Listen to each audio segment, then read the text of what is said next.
누가복음 18장 26절에서 27절 말씀 같이 읽습니다.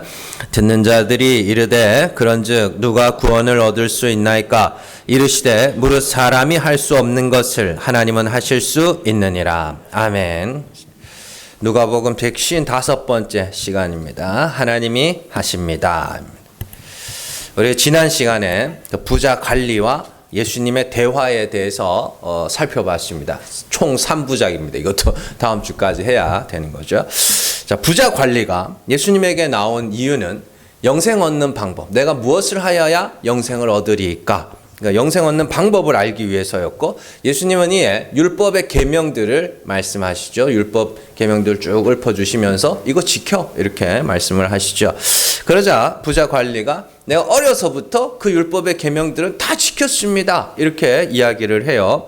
그런데 이제 예수님이 네가 한 가지 모자란 게 있다 그러면서 네 재물을 팔아서 가난한 자들에게 다 나눠주고, 이건 버리라는 이야기예요. 다 버리고 나를 따라라 이렇게 말씀을 하시죠. 그러자 그 부자 관리가 재물이 많았기 때문에 근심하며 돌아갔고, 예수님은 그 뒤통수에다 대고 부자가 천국에 가는 것은 낙타가 바늘길을 통과하는 것보다 어렵다 이렇게 말씀을 하시는 그 내용들을 살펴봤습니다. 그래서 그 내용들, 지난 설교대의 내용을 좀 요약해 드리면, 어려서부터 율법을 다 지켰다고 하는 그 부자 관리가 그럼에도 불구하고 예수님에게 나와서 내가 무엇을 하여야 영생을 얻으리까 라고 하는 것은 이 사람이 영생에 대한 염려와 두려움이 있었다는 것이죠. 그러니까 율법 아래 있는 사람들은 항상 그거에 대한 염려와 두려움 가운데 살아가게 된다고 말씀을 드렸습니다. 그리고 두 번째로 예수님이 버리라고 하신 재물이 뭐였어요? 돈이 아니라 그랬죠. 그래서 그냥 여러분들 돈 많이 버세요. 그냥 사기 같은 건 치지 마시고 돈 열심히 수고해서 많이 버시고 투자 기회 있으면 하세요. 괜찮아요.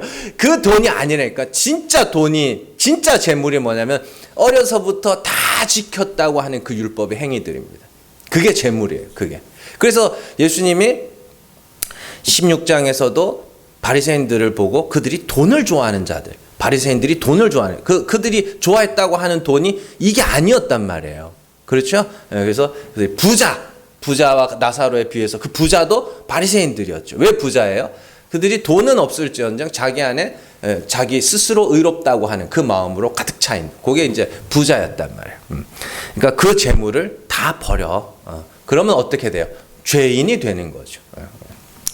자, 그리고 세 번째로 부자가 천국에 들어가기 어려운 이유는, 첫 번째가 하나님이 가난한 자를 믿음에 부여하게 하셔서 하나님 나라를 상속으로 주시는 분이기 때문이고, 또한 천국은 하나님의 은혜가 높임을 받는 곳이며 아무 육체도 자랑할 것이 없어야 하는 곳이며, 그리고 천국에 있는 백성들끼리는 누구도 차별이 있어서는 안 돼. 잘나고 못난 사람이 있을 수가 없는 그런 곳이기 때문에. 그러니까 천국은 모두가 뭐냐면 모두가 겨우 구원받은 사람들, 겨우 그걸 자기가 알아야 되는 거예요. 제가 부끄러운 이야기지만 전에도 한번 말씀드렸지만, 제가 이제 대학교 입학할 때 문 닫고 들어갔단 말이에요. 제일 꼴찌로 겨우 들어갔단 말이에요. 그러니까 누가 봐도 다 나보다는 뭐 하는 거예요? 다 나보다 잘나고 똑똑한 거죠. 겨우 들어가는 겁니다. 그렇게. 그러니까 전부 문 닫고 들어가야 돼요. 그래야 거기서는 뭐예요? 니 잘났니, 내 잘났니 할 수가 없는 것이죠. 그러니까 이게 뭐 좀 여담이긴 합니다만은, 참 이렇게 지금 전 세계가 사회주의와 자유민주주의가 이렇게 서로 갈등, 이게 우리나라만의 문제가 아닙니다. 전 세계적인 문제예요. 그래서 이게 왜 이렇게 생기냐면, 사실은 이 자유민주주의 안에도 성경적인 요소가 들어가 있고 사회주의 안에도 성경적인 요소가 들어가 있습니다. 그러니까 이게 이 사상가들이 성경에서 자기가 보고 싶은 것만 보는 거예요. 그러니까 평등, 무조건 평등, 차별이 있으면 안 돼. 이것도 아니에요. 성경에서 차별이 없는 이유는 겨우 구원받기 때문에 차별이 없다고 하는 거예요. 그러니까 제일 밑바닥에서의 차별이 없는 것이고, 또 뭐 자유 이런 거, 자유민주주의에서 자유라는 개념 역시도 성경이 말하는 자유와는 완전히 다른 그런 것이죠. 어쨌든 이건 뭐 여담이고, 자, 그래서 이런 내용들을 잘 기억을 하셔야, 그래서 하나님이 우리를 어떻게 해서 천국에 합당한 자로 만들기 위하여서 우리의 재물을 어떻게 다 없애시는 분이다라는 것을 우리가 살펴봤습니다. 오늘도 똑같은 내용이에요. 근데 좀 더 자세하게 그 부분을 살펴보도록 하겠습니다. 자, 예수님이 근심하며 돌아가는 부자 관리를 보시고 부자가 천국에 들어가는 것이 낙타가 바늘길을 통과하는 것보다 어렵다라고 말씀을 하시자 그 말을 들은 사람들이 예수님에게 질문을 합니다. 그렇다면 누가 구원을 받을 수 있습니까? 근데요, 마태복음과 마가복음에서는 예수님이 부자는 천국에 들어가기가 어렵다라는 말씀을 하실 때 그 제자들의 반응을 기록하고 있습니다. 마태복음 19장 25절 말씀 같이 읽습니다. 제자들이 듣고 몹시 놀라 이르되 그렇다면 누가 구원을 얻을 수 있으리까? 마가복음 10장 26절 같이 읽습니다. 제자들이 매우 놀라 서로 말하되 그런즉 누가 구원을 얻을 수 있는가 하니. 아멘. 자, 마태복음에서도 마가복음에서도 공통적으로 나오는 게 뭐냐면 제자들이 어떻게 했다 그래요? 몹시 놀랐다. 매우 놀랐다. 예수님이 그 부자 관리를 보고, 그러니까 부자가 천국에 들어가는 것은 낙타가 바늘길을 통과하는 것보다 어렵다 이렇게 말씀을 하셨단 말이에요. 그러면 지금 그 부자가 누구예요? 방금 왔다 간 이 부자 청년, 부자 관리 이 사람 아닙니까? 근데 그러면 예수님이 누구에게 이 사람 보고 저 사람 구원 받기 어렵다 이렇게 말씀하신 거 아니에요. 그러니까 제자들이 보고 깜짝 놀란 거예요. 왜 놀랐을까요? 왜 놀랐을까요? 저 사람은 어려서부터 율법을 어긴 적이 없어요. 없는데 그럼 저 사람이 구원 못 받으면 도대체 누가 구원 받느냐는 이야기예요. 예? 그러니까 쉽게 말해가지고 정말로 깨끗하고 착하고 성실한 사람을 향해서 예수님이 저 사람 구원 받기 힘들어 이렇게 이야기를 했다고 치자고요. 그 제자들이 뭐하래? 깜짝 놀라는 거예요. 아니 저 사람 아니면 누가 구원 받냐고. 그럼 그렇지 않습니까? 우리 기독교를 싫어하는 사람들이 흔히 하는 질문 있죠. 세종대왕은 천국 갔나요? 지옥 갔나요? 이순신은 천국 갔나요? 지옥 갔나요? 그럼 이순신은 이순신은 왜 천국 가야 되는데? 세종대왕은 왜 천국 가야 되냐고요? 그렇잖아요. 착하게 살았으니까. 그러니까 그거 똑같은 거 아닙니까? 지금 이 사람들 논리는 똑같아요. 결국에 이게 참 쓸데없는 이야기는 안 할게요. 자, 이순신은 왜 천국에 가야 되는데요? 무슨 이유 때문에? 결국에는 나에게 유익을 줘서 그런 거 아닙니까? 예? 그렇지 않아요? 내게 유익을, 세종대왕은 왜 천국 가야 되는데 내게 유익을 줘서 그런 거 아니에요? 그러면 결국에는 내가 기준이네.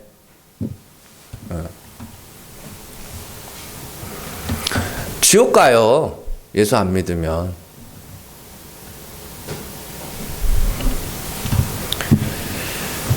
자, 그런데요. 이 부분이 여러분들이 조금 의아하게 생각을 하셔야 됩니다. 왜냐하면 지금 앞서 예수님이 회개의 비유부터 시작해가지고 15장에서부터 시작해가지고 계속해서 구원은 누가 받는다고 말씀하셨어요?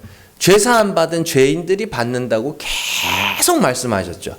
바리새인들을 향하여서 저것들은 지옥 갈 거야 대놓고 예수님이 막 말씀하기도 하시고, 세리와 바리새인들의 비유를 예수님이 말씀하시면서 하나님 앞에서 주여 나는 죄인이로소이다 나를 불쌍히 여기소서 할 때 이 사람이 의롭다함을 받고 돌아갔다 이렇게 말씀도 하시고, 계속 지금 15장부터 계속 그 이야기를 하고 계신데 제자들이 알아들었다 못 알아들었다?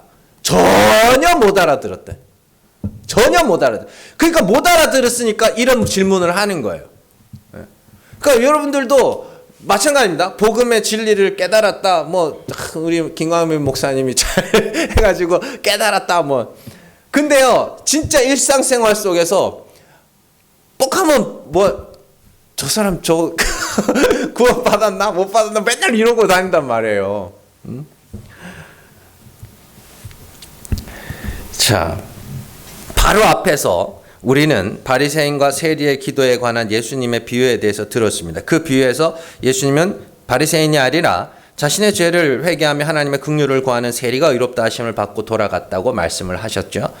또한 예수님은 회개의 비유를 말씀하시면서 바리새인은 돈을 좋아하는 자라 하시고 그 돈을 좋아하는 바리새인을 부자라 하시며, 그죠? 그리고 죄인들은 거지 나사로라 하시며, 그래서 거지 나사로는 천국에 가고 부자는 지옥에 갔다, 그런 비유도 말씀을 하셨습니다. 그러나 제자들의 머릿속에는 여전히 율법을 잘 지킨 사람이 구원을 얻는다는 생각이 남아있는 거예요.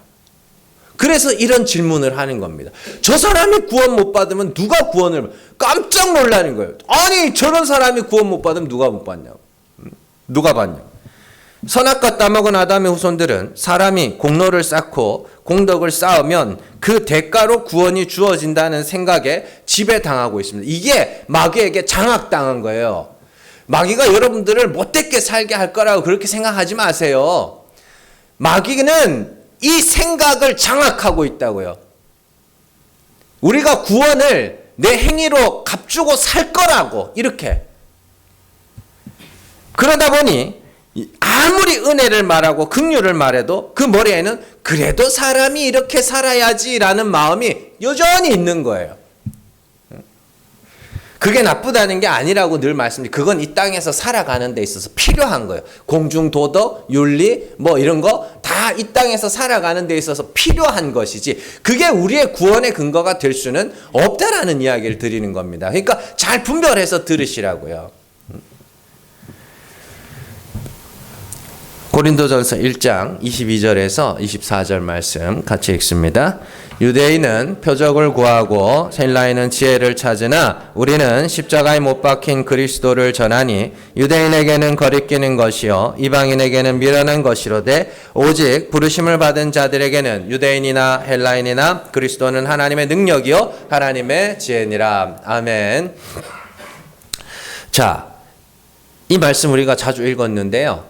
십자가에 못 박힌 그리스도가 왜 유대인에게는 거리끼는 것이며 이방인에게는 미련한 것으로 들릴 것 같으세요? 왜? 뭐 때문에? 이걸 아셔야 될 거 아니에요. 왜 유대인에게는 그게 거리끼는 것이고 이방인에게는 미련한 것이고. 십자가에 못 박힌 그리스도를 전했다는 건 예수께서 십자가에서 죽으시자 하나님이 그를 죽은 자 가운데서 살려내셨다. 그러니 우리도 그리스도와 같이 죽으면 하나님이 그리스도를 살리신 것 같이 우리도 살리신다. 이게 요 십자가에 못 박힌 그리스도를 전했다는 거예요. 자, 그게 왜 미련하고 어리석은 것으로 들릴까요? 유대인이건 헬라인이건 모두가 내가 뭔가를 해야 구원에 이른다고 생각을 하고 있는데, 기독교는 자꾸만 하지 마라, 하지 마라 이야기를 하는 거예요. 뭔 말인지 아시겠어요? 네. 그래서 그걸 사람에게 좋게 하는 거라고 이야기를 하는 겁니다. 사람에게 좋게 하는 거. 사람에게 좋게 하는 거라 그래가지고 사람들이 그냥 편하게 그냥 이렇게, 그게 아닙니다. 사람에게 좋게 하는 건 사람이 힘쓰고 애쓰고 노력해서 내가 뭔가를 이루어내는 거. 그게 사람에게 좋게 하는 거예요. 이제 자주 말씀드리죠. 갈라디아서에서 사도 바울이 사람에게 좋게 하는 것을 뭐라고 이야기해요? 할례를 받아서 의롭게 되는 걸 사람에게 좋게 하는 거라 합니다. 아니, 남자가 할례를 받아서 의롭게 되는 게 어떻게 사람에게 좋게 하는 것 같아요? 그 인간들의 그 변태적 기질이 거기서 나타나는 겁니다. 자기가 수고하고 노력하고 땀 흘리고 애쓰고 막 고통을 참아내고, 그래서 내가 뭔가 의롭다 하면 내가 뭐야? 거기서 뿌듯한 거예요. 그걸 사람에게 좋게 하는 거라고 이야기를 합니다. 그래서 여러분들 전에도 말씀드렸죠. 기호식품은 다 어떤 맛이에요?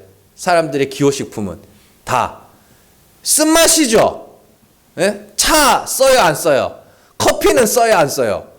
커피도 쓰죠? 아니라고요? 난 쓰던데. 커피 쓰죠, 차 쓰죠, 술, 담배 다 쓰죠. 기호식품 다 써요, 기본적으로. 사람이 얼마나 미련하냐면 앉은 자리에서 물을 2리터를 먹어보라 그러세요. 먹을 수 있나 없나? 근데 맥주는 주워 먹는다고. 그렇잖아요. 그러니까 인간들은 쓴 걸 좋아해요. 안 좋아하는 게 아니에요. 쓴 걸 좋아한다니까요. 그래서 막 소주 한 잔 먹고 오늘 소주가 달면 네가 뭐 열심히 산 거야 뭐 이러면서 그런 소리 하는데 왜 그런 거예요. 인간들이 이 고통을 참아내고 괴로움을 참아내고 그러죠. 그래서 이걸 근거로 해서 네가 의롭다라고 칭해주면 인간은 거기서 쾌락을 느낀단 말이에요. 그걸 사람에게 좋게 하는 거라고 이야기를 합니다. 그러다 보니 죽은 자를 살리시는 은혜의 하나님을 전하면 사람들은 말도 안 되는 것, 재미없는 것 이렇게 느껴요. 어떻게 구원이 거저 주어질 수 있느냐는 거예요. 실제로 사람들은 거저 주어지면 그것을 가치 없는 것으로 여길 때가 많이 있습니다. 가끔은 제가 그런 생각을 해봅니다.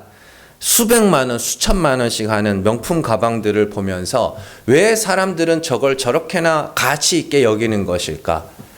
과연 그 가방을 잘 만들기 때문일까? 아니면 수백만 원, 수천만 원을 주고 샀기 때문일까? 예? 어느 것 같으세요? 제가 이렇게 가방 만드는 공정을 그래서 뭐 이렇게 요즘엔 유튜브 같은 거 보면 나오잖아요. 그래서 뭐 에르메스나 이런 데서 만드는 가방 만드는 공정 그냥 영상으로 잘 편집을 해놔가지고 뭐 보면 역시 막 댓글들 보면 막 그래 역시 뭐 명품은 달라. 뭘 달라요? 그냥 일반 가방도 똑같이 만들어요. 그렇게 일반 가죽도 다 똑같은 공정으로 만들어요. 그냥 편집만 예쁘게 해놨을 뿐이지. 근데 어떤 거는 수천만 원씩 하고 어떤 거는 뭐 한 10만 원, 가죽은 비싸니까 이제 한 10만 원 준다 치자고. 그래서 샀다고. 뭐가 다른 거예요 도대체?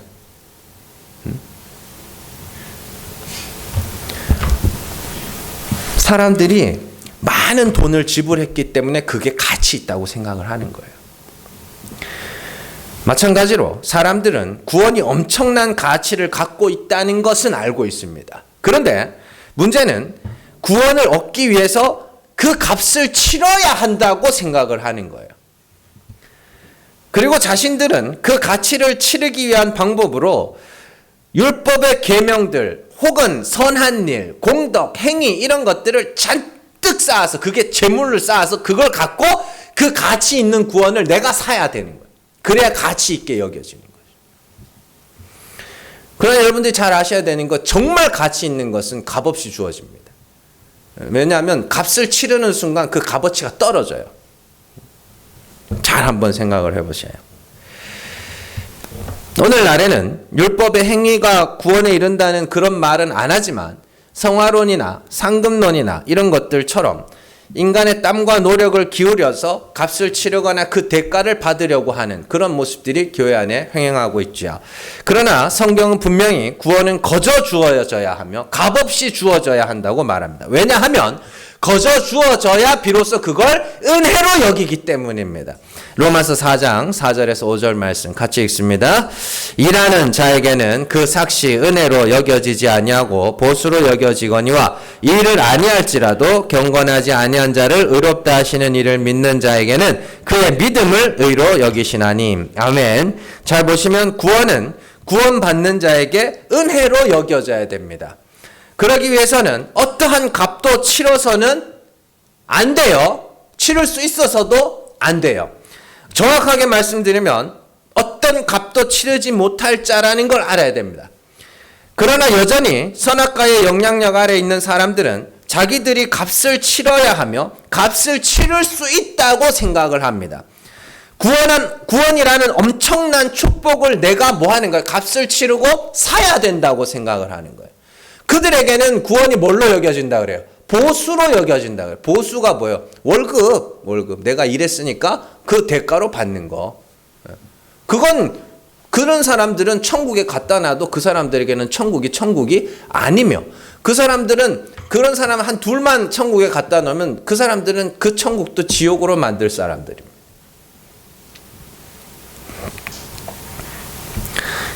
이런 마음이 만들어낸 것이 사람들의 종교심이라는 거죠.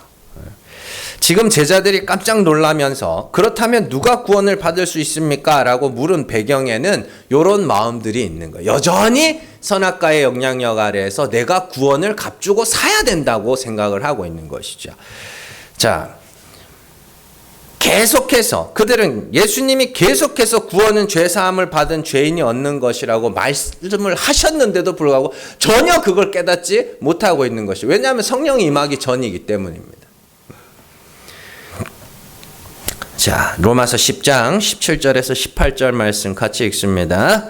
그러므로 믿음은 들음에서 나며 들음은 그리스도의 말씀으로 말미암았느니라. 그러나 내가 말하노니 그들이 듣지 아니하였느냐? 그렇지 아니하니 그 소리가 온 땅에 퍼졌고 그 말씀이 땅끝까지 이르렀도다 하였느니라. 아멘. 믿음은 들음에서 나고 들음은 그리스도의 말씀으로 말미암는다, 이렇게 이야기를 합니다. 그런데 그리스도의 말씀이 땅끝까지 이르렀음에도 불구하고 그들이 그걸 알아듣지 못하더라. 들을 자만 듣더라. 그걸 귀에 할례 받지 못한 자라고 이야기합니다. 귀가 열리지 않은 자, 귀에 할례 받지 못한 자.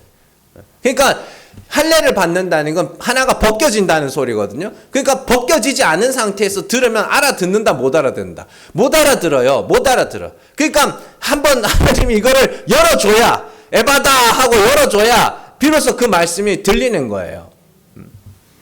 그러면 알아듣지 못한, 귀에 할례 받지 못한 자들이 복음을 들으면 두 가지 반응이 나옵니다. 첫 번째는 뭐냐면, 그래도 우리가 뭔가를 행해야지. 그래도 뭔가, 예수의 십자가를 전해도 그래도 우리가 뭔가를 행해야지. 요렇게 듣습니다. 그게 귀에 할례 받지 못한 자들이 듣는 거죠. 그래서 그러면 뭘 해야지. 그래도 죄는 안 지어야지. 죄를 알라고 그러니까 죄를 안 지어야지, 이렇게 받는 거예요. 전혀 딴 이야기를 하고 있는 겁니다. 그러면 그 사람들이 죄를 안 짓느냐? 지어요.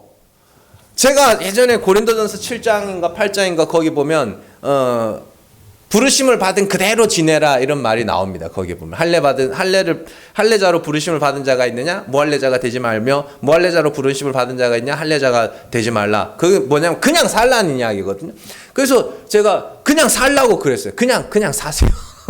그랬더니 막 화를 내. 어떻게 그냥 살라고 할 수가 있냐. 그래서 제가 그러면은 내가 이렇게 살라 그러면 살 수 있냐고. 못 산대. 그럼 왜 따지냐고 그랬더니 말이라도 그렇게 하면 안 된다는 거라.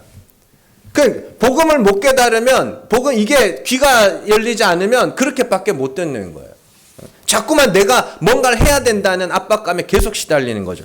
그래, 이게 두 번째가 더 문제. 두 번째가, 그러면 우리가 마음대로 살아도 되겠네? 이렇게 가는 거예요. 이제 막 술도 마음대로 먹고 막 하고 싶은 거 마음대로 하고 내 마음대로 살면 되겠네? 근데 그게 원리상 그게 그래도 되는데 그게 안 돼요. 안 된다고. 여러분들, 사람을 움직이게 만드는 두 가지 감정이 있습니다. 첫 번째가 뭐냐면 두려움이에요. 그리고 두 번째가 뭐냐면 수치심입니다. 여러분들, 그 유명한 사건, 옛날엔 유명했는데 지금 뭐 아시는 분이, 교통사고가 났어요. 사람들이 막 모여들었어요. 사고 난 사람 벌떡 일어났어. 벌떡 일어나가지고 뚜벅뚜벅 걸어갔어. 자기 신발 신고, 그러더니 보도로 갔더니 픽 쓰러져 죽었어. 수치심이라는 게 그렇게 강한 거거든요. 여러분들, 우리의 죄가 내 눈에 드러난다는 건 수치가 드러나는 거예요. 부끄러움이 노출되는 거라고요. 그렇기 때문에 한번 내 죄를 알고 나면 안 하려고 해요. 완전히 끊어낼 수는 없어도 될 수 있으면 안 하려고 그런다고. 변화가 있어요. 왜 없어? 변화가 있지. 근데 이제 율법주의는 인간의 두려움을 이용해 하는 거죠. 너 그렇게 살면 지옥 가. 너 그렇게 살면 벌 받아. 너 그렇게 살면, 이게 이제 사람의 두려움을 이용하는 거라면, 어떻게 보면 복음이라는 건 사람의 수치심을 이용하는 것일 수도 있습니다. 자꾸만 내 부끄러움을 자꾸만 드러내는 거죠. 내 죄를 자꾸만 보게 하는 거죠. 너무너무 부끄러워, 그게. 이게 진짜 막 간증할 게 너무 많지만 하면 여러분들 교회를 나갈 것 같아서 못하겠습니다. 그래서 정말 부끄러운 모습들이 내 눈에 자꾸 드러나기 시작합니다. 그러면 안 하게 돼요. 딱 끊는다는 말은 못합니다. 또 언젠가 하나님이 또 날 낮추시려면 그런 걸 통해서 낮추실 수도 있으니까. 근데 될 수 있으면 안 하려고 그래요. 그래서 성도의 삶에서 그런 식으로 변화가 일어나요. 부끄러워서 안 하는 거예요. 그러니까 중요한 건 뭐냐면 내 죄를 알려는 거예요. 뭐 죄를 지어라, 짓지 말라, 이런 그 사람들이 죄를 지어라, 짓지 말라는 건 결국엔 밖으로 드러나는 것들 아닙니까? 나타나는 것들. 그게 아니라 네 마음을 좀 들여다보라는 거예요. 들여다보고 네가 어떤 사람인가를 좀 보라는 겁니다. 그리고 보고 나서 내가 죄인임이 확인이 됐으면 하나님의 긍휼을 부르짖으라는 것이지, 죄를 지어라, 짓지 말아라, 이럴 땐 이렇게 살아라, 이때는 저렇게 살아라, 그런 이야기가 아니라면 이게 굉장히 근본적이고 본질적인 이야기예요. 아니 막말로 제가 여러분한테 뭐 아직 술을 못 끊으신 분이 있어가지고 가서 술 끊으시라고, 술 드시지 마시라고, 어떻게 성도가 돼가지고 그렇게 할 수 있냐고, 그런다고 그날 밤에 딱 끊어요? 그렇게 끊을 거면 벌써 끊었지. 굉장히 본질적인 것이고 근본적인 것이기 때문에 여러분들 어떤 나타난 것으로 그런 것들을 자꾸 평가하시려고 그러시면 안 됩니다. 내 마음을, 내 근본을 좀 들여다보시라는 겁니다. 그래서 내가 어떤 상황에서 내가 어떤 생각을 하고 어떤 마음을 먹는지를 한번 보시라는 거예요. 그러면 나 자신에 대해서 실망할 수밖에 없단 말이에요. 그때 하나님 앞에 나아가서 긍휼을 구하는 것입니다.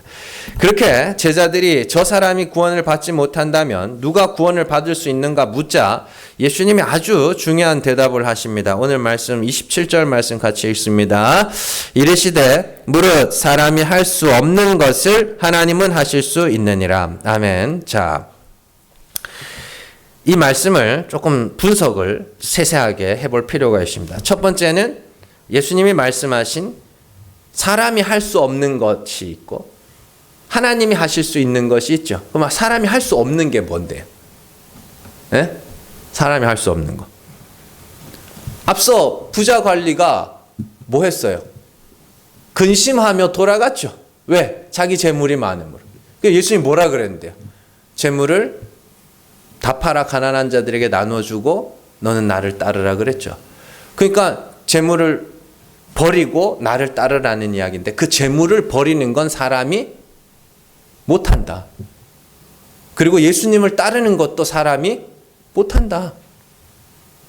그 이야기예요.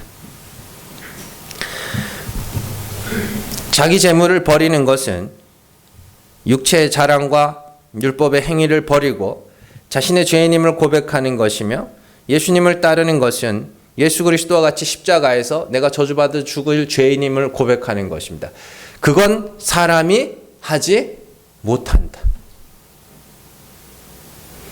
그렇다면 사람들은 과연 자신의 죄를 자백하지 못하는가? 그렇지 않습니다. 사람들은 자기의 잘못을 인정하며 살아가는 사람도 있습니다. 근데 사람들이 못하는 게 뭐냐면 완전한 죄인의 자리에서 완전히 하나님의 긍휼만을 바라는, 그건 사람이 못한다는 이야기예요. 그냥 죄 하나 두 개 반성하고 뉘우치는 건 다 할 수 있습니다. 웬만한 사람들은 하고 살아요.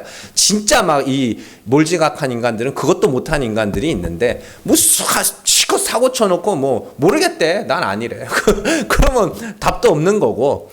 근데 웬만한 사람들은 자기의 잘못을 인정을 하는데 성경이 말하는, 예수님이 말씀하신 그 회개 있잖아요. 회개. 뭐 세리의 기도처럼 완전한 죄인의 자리에서 자기 어떤 의도 주장하지 아니하고 오직 하나님의 긍휼하심만을 바라는 그 회개는 사람이 못한다.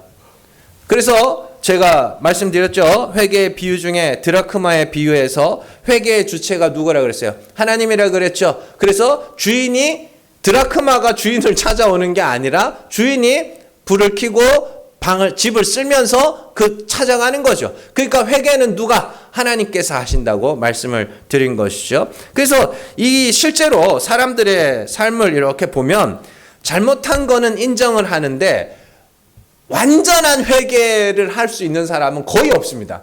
제가 본 적이 거의 없어요. 그러니까 그런 거 있잖아요. 옆에서 보면 미안하면 미안한 거지. 뭘 내가 이건 미안한데 니도 이건 잘못했지 않냐 뭐 이래가지고 싸움을 더 키워. 그럼 뭐 또 싸우자는 거지. 그러죠? 2차전 하자는 거 아닙니까? 그러면 또 평생 그러고 가는 거예요. 그때는 나도 잘못했지만 니도 잘못한 게 있지 않느냐. 뭐 잘잘못을 따져가지고 뭘 어떻게 하겠다는 거예요. 화목을 하고 용서를 받으려면 이 사람이 잘못이 있건 없건 간에 내 잘못을 고백하고 그냥 미안하면 끝까지 미안하면 되는 건데 그거 하는 사람이 없어요. 없다고요. 한번 찾아보시라고요. 그거 하는 사람이 없어요. 근데 가끔 있습니다. 예수 잘 믿는 사람들은 그걸 할 수 있습니다. 왜냐하면 성도들은 항상 자기 자신에 대한 반성을 하고 살아가기 때문에 그걸 할 수 있어요. 그래서 상대방의 잘못이 있건 없건 간에 내가 잘못한 건 용서를 받아야 되겠거든. 그러니까 내 잘못만을 이야기하는 거예요. 내 잘못만을. 그러니까 여러분들도 그런 거 하지 마세요. 제발. 그거 가지고 뭐 화해하려고 가가지고 나도 잘못했지만 뭐 니도 잘못했지 않냐 뭐 그러면 이제 진짜로 2차전 하는 거예요. 자, 첫 번째는 뭐였어요? 사람이 할 수 없는 게 뭔지를 살펴봤습니다. 두 번째는 그렇다면 하나님이 하실 수 있는 건 뭐겠어요? 재물을 버리게 하시고, 그죠? 예수 그리스도를 따르게 하시는 거죠. 구체적으로 하나님은 완전한 죄인의 자리에서 하나님의 긍휼하심만을 바라는 자로 만드시는 분입니다. 이에 대해서 야고보가 아주 잘 설명하고 있죠. 야고보서 1장 9절에서 10절 말씀 같이 읽습니다. 낮은 형제는 자기의 높음을 자랑하고 부한 자는 자기의 낮아짐을 자랑할지니 이는 그가 풀의 꽃과 같이 지나감이라. 야고보서 5장 1절에서 3절 같이 읽습니다. 들으라 부한 자들아 너희에게 임할 고생으로 말미암아 울고 통곡하라. 너희 재물은 썩었고 너희 옷은 좀 먹었으며 너희 금과 은은 녹이 쓸었으니 이 녹이 너희에게 증거가 되며 불같이 너희 살을 먹으리라. 너희가 말세에 재물을 쌓았도다. 아멘. 자, 이 말씀을 이해하기 위해서 그 3절 마지막에 나오는 말세에 재물을 쌓았다. 이 말을 좀 이해를 해야 됩니다. 여러분들 말세가 뭐예요? 말세. 에? 아이 참 기억을 잘 못하시면 제가 감사하죠. 그래서 또 해먹어도 되니까. 말세가 뭐예요? 말세가 그냥 이 세상의 끝. 그거 이제 굳이 따지자면 종말이고 그거는. 말세라는 건 뭐냐면 예수님의 계시, 하나님의 자기 계시가 끝난 시점, 그 시간을 말세. 그러니까 우리가 지금 살고 있는 이 시대가 뭐예요? 말세. 왜 말세라 그러냐면 하나님이 자기를 나타내는 그 자기 계시가 끝난 거. 그래서 예수님이 오셨을 때부터 그때를 말세라고 이야기를 합니다. 자, 베드로전서 1장 20절 말씀 같이 읽습니다. 그는 창세전부터 미리 알린 바 되시니나 이 말세에 너희를 위하여 나타내신 바 되었으니. 히브리서 1장 1절에서 2절 말씀 같이 읽습니다. 옛적에 선지자들을 통하여 여러 부분과 여러 모양으로 우리 조상들에게 말씀하신 하나님이 이 모든 날 마지막에는 아들을 통하여 우리에게 말씀하셨으니 이 아들을 만유의 상속자로 세우시고 또 그로 말미암아 모든 세계를 지으셨느니라. 아멘. 베드로는 예수님이 창세전부터 계셨던 이시지만 이 말세에 너희를 위하여 나타나셨다 이렇게 이야기를 하고, 히브리서 기자 또한 이 모든 날 마지막이 말세라는 단어입니다. 말세에 아들을 통하여 우리에게 말씀하셨다 이렇게. 그러니까 이처럼 말세라는 건 하나님의 자기 계시가 끝난 상태. 그래서 하나님은 보이지는 형체가 없으신 분이에요. 근데 그 하나님께서 아들을 우리에게 보내셔서 내가 이런 하나님이야 라고 보내신 거. 그게 마지막으로 계신, 예전부터 창조로부터 시작해서 이스라엘의 역사, 이스라엘의 역사, 또 선지자들, 여러 방식으로 하나님이 자기를 우리에게 나타내셨죠. 계시하시고 보여주셨죠. 그러다가 맨 마지막으로 아들을 보내신 거예요. 아들을 보내셨어요. 그래서 그 아들이 와서 하나님이 어떠한 분인지를 나타내신 거죠. 그걸 말세, 하나님의 계시가 끝난 상태. 그러니까 말세의 재물을 쌓았다. 너희가 말세의 재물을 쌓았다. 그러면 말세에는 재물을 쌓으면 돼요, 안 돼요? 안 돼요. 왜 안 돼요? 예수님이 오셔서 하나님이 가난한 자를 부유하게 하시는 이심을 우리에게 나타내셨잖아요. 그런데 너희가 예수 그리스도를 통하여 하나님이 그런 분임을 보았고 믿는다고 하면서도 왜 재물을 쌓고 있니? 그 이야기예요. 말세에 재물을 쌓으면 안 된다는 이야기예요. 돈 이야기 아니라 그랬습니다. 그래서 여러분들 야고보서가 1장부터 4장까지 있는데 그거를 한번 읽어보세요. 쭉 읽어보세요. 그럼 율법과 믿음에 대한 이야기입니다. 예수님이 오셔서 십자가에 못 박히셔서 이렇게 죽으면 하나님이 살리신다는 걸 너희에게 보여주셨는데 너희는 왜 율법을 통하여 죽는 게 아니라 율법을 통하여 자꾸만 재물을 쌓아가니? 그러다 보니까 너희 안에 뭐가 일어나요? 차별이 일어나잖아. 율법 잘 지킨 사람, 율법 못 지킨 사람 사이에 차별이 일어나잖아. 그래서 부자들, 율법 잘 지킨 부자들이 율법을 어긴 가난한 사람들을 보고 너는 저기 내 발등상에나 앉아라. 이런 차별이 일어나잖아. 왜 말세에 그렇게 재물을 쌓았니? 그러니까 그렇게 되면 안 되니까 하나님이 성도를 사랑하셔서 어떻게 하셨다 그래요? 야고보서 5장에서 너희 재물은 다 썩었다. 너희 옷은 좀 먹었고 너희 근거는 녹이 쓸어서 다 못 쓰게 됐다. 그게 하나님이 뭐 하시는 거예요? 부한 자를 낮추시는 것이죠. 왜? 이래야 사니까. 그게 하나님이 하시는 일이라고요. 하나님이 죽은 자를 살리시는 하나님이시면 하나님이 하시는 일은 우리를 죽이시는 것이며 하나님께서 가난한 자를 부하게 하시는 하나님이시면 하나님이 하시는 일은 우리를 가난하게 하시는 일이며 하나님이 낮은 자를 높이시는 하나님이시면 하나님이 하시는 일은 우리를 낮추시는 이시고 우리 하나님이 약한 자를 강하게 하시는 이시면 하나님이 하시는 일은 우리를 뭐 하시는 거예요? 약하게 만드는 겁니다. 그게 하나님이 하시는 일. 그러면 그 약한 것, 가난한 것, 죽는 것 이런 것들이 여러분들 좋아요, 안 좋아요? 안 좋아요. 안 좋아. 그래서 하나님이 하셔야 되는 거고 그리고 우리가 그렇게 죽어가고 그죠? 가난해져 가고 낮아져 가고 약해져 가는 그게 내가 그렇게 자꾸 낮아져 가. 그러면 그게 뭐예요? 하나님이 우리와 함께 하신다는 증거라고요. 하나님이 우리를 버리지 않았다는 증거라고요.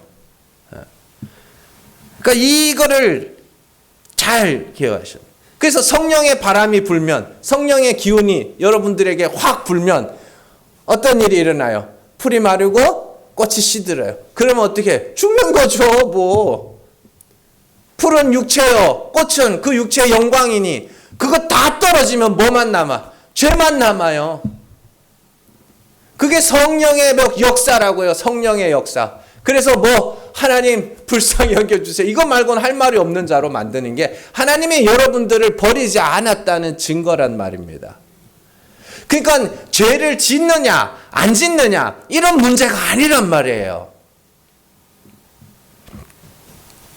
내 죄가 내 눈에 보이기 시작하고 그로 말미암아 내 행위의 대가를 바라던 자들이 이제는 하나님의 긍휼하심만을 바라는 자가 되는 것이 하나님이 우리를 버리지 아니하신 때다. 하나님이 우리를 위하여 일하시는 때다. 이 예수님의 말씀에 그 이야기예요. 이게 하나님은 사람은 할 수 없지만 하나님은 하실 수 있다. 이것을 베드로는 불시험이다, 연단이다 이렇게 이야기합니다. 베드로전서 4장 12절에서 14절 말씀 같이 읽습니다. 사랑하는 자들아 너희를 연단하려고 오는 불시험을 이상한 일 당하는 것 같이 이상히 여기지 말고 오히려 너희가 그리스도의 고난에 참여하는 것으로 즐거워하라. 이는 그의 영광을 나타내실 때에 너희로 즐거워하고 기뻐하게 하려 함이라. 너희가 그리스도의 이름으로 치욕을 당하면 복 있는 자로다. 영광의 영 곧 하나님의 영이 너희 위에 계심이라. 아멘. 베드로가 불시험에 대해서 이야기합니다. 12절에 나오죠. 연단하려고 오는 불시험. 여러분들 연단이 뭐예요? 연단이. 금을 연단하고 은을 연단해. 연단이 뭐예요? 에? 불순물을 제거하는 거죠. 뭔가를 연마가 아닙니다. 연마는 막 갈고 닦아가지고 막 반짝반짝 광을 내는 걸 연마라 하는 거고요. 연단이라는 건 태워서 불순물을 어떻게 해요? 다 제거하는 겁니다. 없애가는 겁니다. 그러면 우리 안에 불순물이 뭐예요? 하나님의 의를 받은 자들의 불순물이 뭐겠냐고. 사람의 의란 말이에요. 그걸 태우겠다는 이야기입니다. 그래서 13절에서는 불시험을 그리스도의 고난에 참여하는 거라고 이야기를 하고 14절에서는 그리스도의 이름으로 치욕을 당하는 거라고 합니다. 그렇죠? 자, 14절 마지막에 중요한 거. 너희가 그리스도의 이름으로 치욕을 당하면 복 있는 자로다. 그 뒤에 뭐 나와요? 영광의 영 곧 하나님의 영. 성령이 너희 위에 계신 거야. 그리스도의 시험, 그리스도의 치욕. 이건 외부로 교회 밖에 있는 사람들이 교회를 갔다가 막 싫어하고 미워하고 이게 아닙니다. 우리 안에서 성령에 의해서 자꾸만 내가 뭐 하는 거예요? 불시험을 받아, 연단을 받아, 자꾸만 죽어가는 거. 그게 뭐 하는 거예요? 성령이 우리 안에 있다는 증거다. 구약이잖아요. 그때 연단을 받는 자들에게 뭐하라 그래요? 기뻐해, 즐거워해. 하나님이 너희를 버리지 않았네. 바울 역시 똑같은 이야기합니다. 고린도후서 5장 4절에서 5절 말씀 같이 읽습니다. 참으로 이 장막에 있는 우리가 짐진 것 같이 탄식하는 것은 벗고자 함이 아니요 오히려 덧입고자 함이니 죽을 것이 생명에 삼킨 바 되게 하려 함이라. 곧 이것을 우리에게 이루게 하시고 보증으로 성령을 우리에게 주신 이는 하나님이시니라. 아멘. 바울이 자꾸만 하나님께서 바울을 자꾸만 벗겨 가셔요. 벗겨 가시는데 벗기시는 이유가 뭐냐면 덧입히시려고. 뭔 말인지 아시겠어요? 사람의 의를 자꾸만 벗겨 가시는 이유는 하나님의 의로 덧입히시기 위해서 벗겨 가시는 거예요. 근데 잘 보시면 자, 그 벗겨지는데 탄식해. 왜냐하면 제가 아까 말씀드렸죠. 사람이 부끄러우면 부끄러움을 겪고 내 죄와 허물들을 자꾸만 보기 시작하면 탄식하게 됩니다. 정말로요. 네. 그리고 어떻게 해요? 이것을 우리에게 이루게 하시고 보증으로 성령을 주시니가 누구예요? 하나님이야. 그러니까 하나님이 여러분들과 함께하면 여러분들이 어떻게 된다는 소리예요? 자꾸만 벗겨진다는 소리예요. 수치가 드러난다는. 나 이것밖에 안 되는 자네. 별거 아닌 거였네. 난 특별하지 않구나. 이렇게. 그게 성령이 역사하시는. 자, 근데 중요한 건 이걸 누가 하신다고요? 하나님이 하신다. 그러면 내가 할 수 있다 없다? 내가 할 수 없습니다. 그러면 하나님이 할 수 있습니다.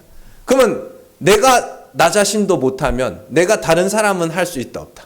내가 다른 사람도 할 수 없다. 그러면 어떻게 해야 되는 거냐? 지금 제가 이렇게 지금 하나님이 어떤 분인지 자꾸 말씀을 드리잖아요. 그러면 이제 이 말씀 가운데 하나님이 역사하시는 거예요. 성령의 교통하심에 저에게 역사하신 하나님이 여러분들에게도 동일하게 역사하셔서 말씀을 깨달아지고 그 깨달은 말씀이 여러분들 안에서 역사하기 시작하는 겁니다. 그게 말씀의 능력을 여러분들이 경험하는 거고 그런 거예요. 그래서 이제 잘 배웠잖아요. 하나님이 어떠한 분이시고 어떻게 구원하실 자들 어떻게 역사하시는 잘 배웠잖아요. 이제 집에 가면 그냥 사세요. 그러면 하나님이 역사하시는 게 경험하게 될 겁니다. 이거였어? 이렇게 돼요. 이거 당황스럽네. 이렇게 되는 거죠. 근데 기독교에는 신비적인 요소가 있습니다. 그런 신비적인 요소를 물론 막 병 고치고 막 이런 것들도 물론 신비적인 요소지만 개개인이 모두가 경험할 수 있는 신비적인 요소는 바로 그 성령의 역사라는 거예요. 자꾸만 등골이 오싹해질 만큼 부끄러운 모습들이 막 드러나기 시작합니다. 그때 딴 거 없어요. 하나님 앞에 불쌍히 여겨주세요. 이렇게 가는 거란 말이에요. 자, 그렇다면 이제 우리는 하나님이 언제 우리와 함께하고 계신지를 확실히 알 수 있게 됐습니다. 내가 죽어갈 때, 내가 가난해져 갈 때, 내가 낮아져 갈 때, 그때가 하나님이 나와 함께 하시는 때입니다. 하나님이 나를 죽여가시고 가난하게 하시고 낮추신다는 것은 그때 하나님이 나를 버리지 않았다는 증거이며 내 죄가 드러나서 하나님의 긍휼만을 바라게 되는 것이 성령이 우리 안에 있다는 증거이며 내가 하나님의 택하신 자라는 증거이며 하나님이 우리를 주목하고 계시다는 증거입니다.